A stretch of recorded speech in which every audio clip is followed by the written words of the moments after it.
Yeah, it's got... There it goes. Okay. Thank you. Let's just see where we are. Okay, so you got the idea. Now, Salon magazine, Herr Zeitzwald. Herr Zeitzwald attacks me. He also attacks Naomi Klein. No, I'm sorry, Naomi Wolf. Naomi Wolf. Not even Klein, Wolf, I forget which, anyway. The more prosperous one of the two. So now we have the Snowden truthers. Yes, I'm a Snowden truther. I don't believe it. I think this is a fraud. And the goal of it is to keep you subservient, to have those people as your heroes. Right? Your mental life orients around these people. That is the goal. Let us remember that our dear friend, the gatekeeper, Noam Chomsky, Noam, and the poor late Howard Zinn, their careers were made for them when they became cheerleaders for Ellsberg. They said, hey gang, Ellsberg is the way to go. A lot of people said, wait a minute. Mort Saul said, that's a CIA, doctored mess that they're dishing up. But that's how those careers were made. Now, one other warning. People say, well, we don't want to be political. We want to just get the facts out. The problem is, if you don't offer a political alternative, vultures will soon arrive and eat your lunch. And that's the example of Rand Paul. Since the 9/11 Truth Movement didn't have candidates, it didn't have a political strategy, we got Ron Paul devouring, battening on, getting money, support, publicity, and now we have little Rand. So all those years of work that you put in from 2001 to 2010 or 12, Rand Paul thanks you, because that's how he got elected into the U.S. Senate. So that's the political outcome of the 9/11 Truth Movement, a reactionary, a union buster, and somebody who endorsed Mitt Romney. Mitt Romney, the warmonger, if we'd had Mitt Romney in the White House, we'd already be at war. There would have been no question. There would have been no delay. No conflicted Obama, but just a warmonger. So he's running for president with fewer qualifications. He's made a deal with the neocons, as we see here. And my acid test for him is this.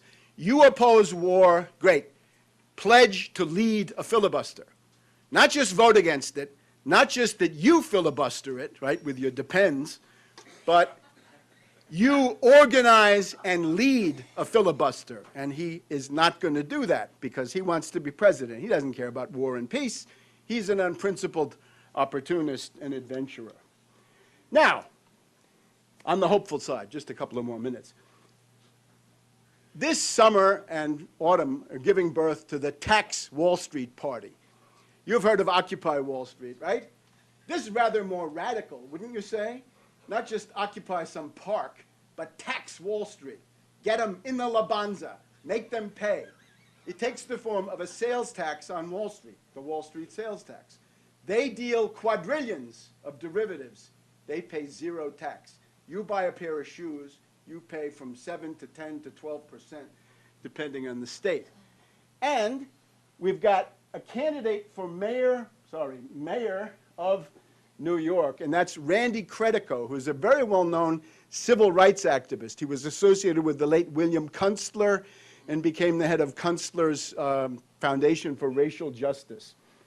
He just did very well in the New York mayoral primary. He defeated candidates who spent hundreds of thousands of dollars. And thanks to the fact that New York State does not have a sore loser law, he goes on to November 5th. So if you want to get peace and tax Wall Street into the final election there in New York, Credico is your man. And we're calling for 2, 3, many tax Wall Street parties. The goal is to intervene on the side of working people, the fast food workers, garbage, sanitation people in the coming strike wave. And the goal is we don't need austerity. We don't want austerity. We won't tolerate austerity. Wall Street should pay for these things. And there's Credico getting interviewed on New York One. You're going to hear a lot from him. I urge you to support him. And then finally, for Civil War buffs, right? We've been living through the 150th anniversary.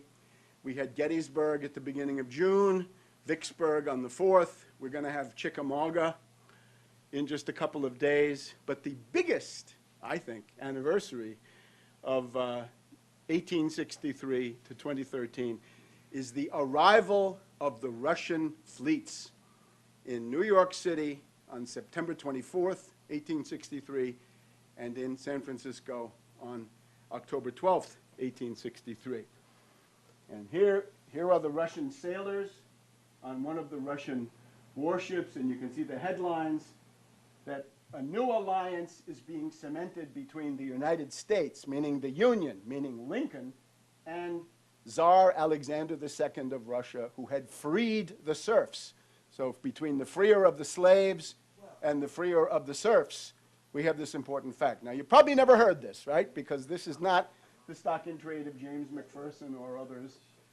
It's completely neglected. Of course, it's embarrassing, because it's Russia doing what? Saving you from France and Britain, who wanted to intervene on the side of the Confederacy, right? Lee's invasion of Maryland, Antietam, Lee's invasion of Pennsylvania, a year later, Gettysburg.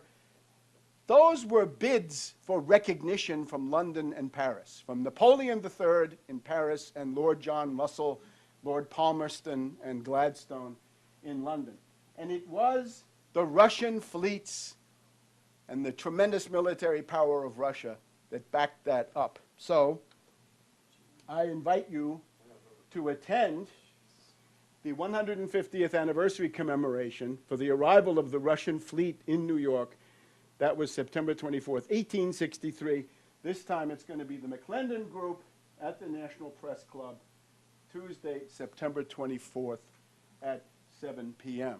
So it's historiographical, but it's also a chance to express desire for friendly relations with Russia, since that is obviously the relation upon which the fate and peace of the world will depend.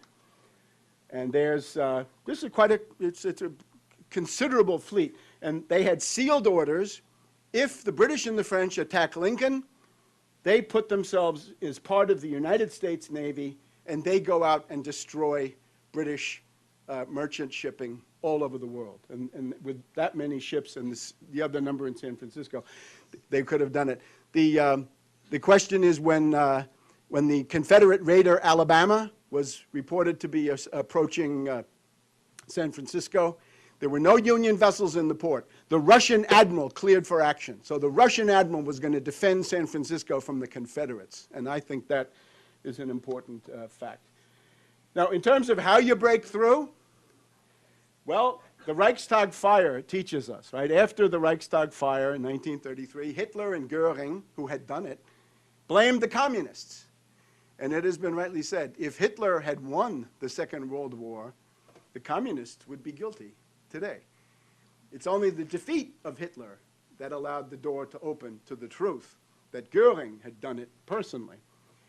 So you want to break open 9/11 and these other stories? There's no legalistic way. There's no court. There's nothing like this. Break the power of Wall Street. Break the power of their rogue network. Break their hold over the courts and the Congress, and you'll have a pretty good chance, right? Get the archives opened, as it was done here. And finally, for each one of us, the question is, can you be a world historical individual? Right? Can you do anything to change the course of history, which is otherwise going to be bad? Now, this is a story from Hegel. I don't like Hegel, but this is a good story. There's the story that Hegel was in his town of Jena in Germany, and one day he came out on the way to class, and he sees Napoleon go by, right? Napoleon is on the way to fight the Battle of Jena-Auerstedt in 1806. And Hegel says, I just saw the world spirit go by on a horse. Meaning, in more mundane terms, I just saw a world historical individual go by. The problem that I think with Hegel is he doesn't realize that just about anybody can be world historical. And you should try to be world historical. It's very rewarding even if you don't make it. But trying is, and leave it to somebody else to decide whether you've succeeded. I think that these people now start to qualify as world historical individuals. They've just pulled the world back from what I think had a pretty good chance of becoming World War III. You have to remember, the Israelis routinely bomb Russian weapons shipments into the Middle East. The Russians send missiles to Assad. The Israelis bomb those shipments. That's extremely dangerous. The Russians start getting killed by the Israelis. That can blow the lid off the world. I don't want to see how that played out. I don't want any part of it. And as we heard at the beginning from Putin, there is an acute danger right now, today, this hour, this minute, here, to have some kind of a false flag attack on Israel. If you saw Assad with Charlie Rose, I think Charlie Rose is a monster, and Assad is a statesman. I think Assad is a person of calm dignity and great deal of determination, and he's a Syrian patriot, and these are admirable qualities. Lavrov was able to pull this off on September 9th. Turned out September 9th is Cardinal Richelieu's birthday, right? The great diplomatist, and Lavrov in his path, his footsteps. And therefore the question is, who can be world historical? The answer is you. And I urge you to do it in all ways, but particularly right now.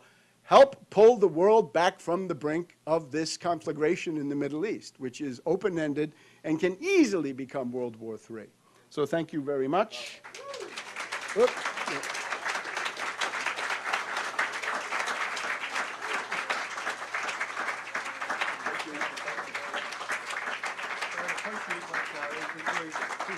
It was about an hour. Thank you. Thank you very much.